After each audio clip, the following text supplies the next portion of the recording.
অত্যন্ত কাছাকাছি অবস্থান করায় দেশীয় বিদেশি অতিথিদের জন্য এটি একটি আদর্শ গন্তব্য। এর পাশেই রয়েছে একটি শান্ত ও মনোরম লেক, যা আধুনিক শহরের ব্যস্ততার মাঝেও প্রশান্ত ও আরামদায়ক পরিবেশ সৃষ্টি করে। আধুনিক যোগাযোগ সুবিধা ও প্রাকৃতিক সৌন্দর্যের এই অপূর্ব সমন্বয় আমাদের প্রকল্পের মূল্য ও সম্ভাবনাকে বহুগুণ বাড়িয়ে দিয়েছে। উপস্থিত সুধী হোটেলের ফ্যাসিলিটি সম্পর্কে একটু বলতে চাই। এখানে থাকছে একটি আধুনিক রুফটপ রেস্টুরেন্ট, একটি গ্রাউন্ড ফ্লোর রেস্টুরেন্ট, এবং এর রুমগুলো ডিজাইন করা হয়েছে সবকিছু চিন্তা ভাবনা করে, যা আরামদায়ক, আধুনিক, ব্যবহার বান্ধব, যাতে প্রতিটি অতিথি ঘরের মতো স্বস্তি অনুভব করতে পারেন। এখানে একটি গুরুত্বপূর্ণ বিষয় করা প্রয়োজন যে একটি শেয়ার মূলত একটি কোম্পানির মালিকানা রেখে।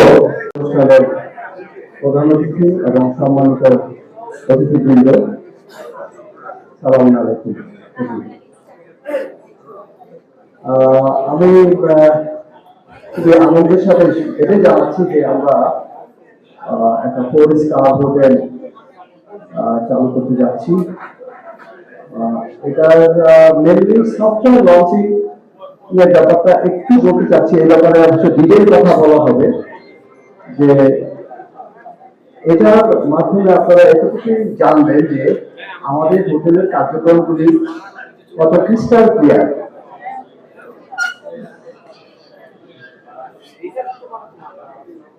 আমি আপনাদেরকে এ ব্যাপারে একটু নিশ্চিত করতে চাচ্ছি যে আপনারা সবাই এখানে অংশগ্রহণ করতে পারবেন আমাদের এই হোটেল সকলের জন্য।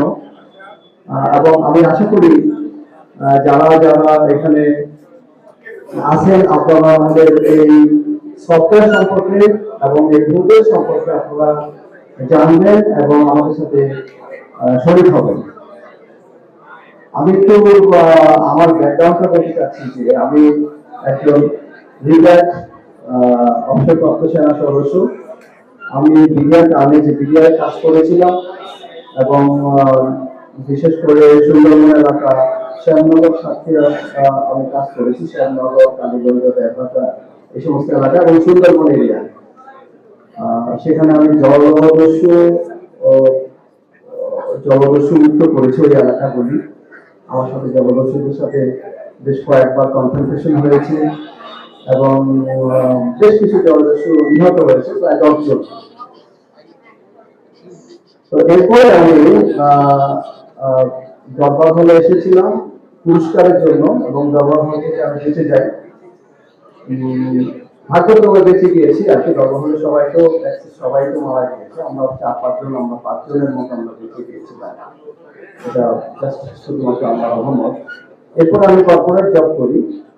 কর্পোরেট জবের মধ্যে মাঝখানে আমি কিছু সময় একটা পরিষ্কার হোটেলে জব করেছি। আমার অভিজ্ঞতা থেকে আমি দেখছি যে হসপিটালিটি বিজনেসটা খুবই সফিস্টিকেটেড এবং অবশ্যই লাভজনক। আমি যে হোটেলে জব করতাম, আমরা ম্যাক্সিমাম ফরেন গেস্টকে আমরা রেসিডেন্সিয়াল জন্য অ্যালাউ করতাম এবং সেখানে প্রায় 95% ফরেন গেস্টই থাকতো। মঞ্চে আমাদের গ্রুপের চেয়ারম্যান, ব্যবস্থাপনা পরিচালক, আমাদের চিফ ইঞ্জিনিয়ার অভিনেত্রী জয়া আহমেদ সহ আমাদের কোম্পানির উন্নতন কর্মকর্তারা এখন আপনাদের জন্য আমাদের আমরা খুব সুন্দর করে অভিনয় করে দেখিয়ে দিতে পারি। যাই হোক, আজকে যে অ্যারেঞ্জটা হয়েছে, যে আয়োজনটা হয়েছে, সবাইকে সাফল্য কামনা করছি। আমি আসলে বেশি একটা কথা বলতে জানি না। আর এই অ্যারেঞ্জে যারা যারা কাজ করেছে সবাইকে অনেক অভিনন্দন দিচ্ছি। ধন্যবাদ ম্যাম। আচ্ছা, আমাদের বক্তব্যের পালা শেষ। আমাদের হচ্ছে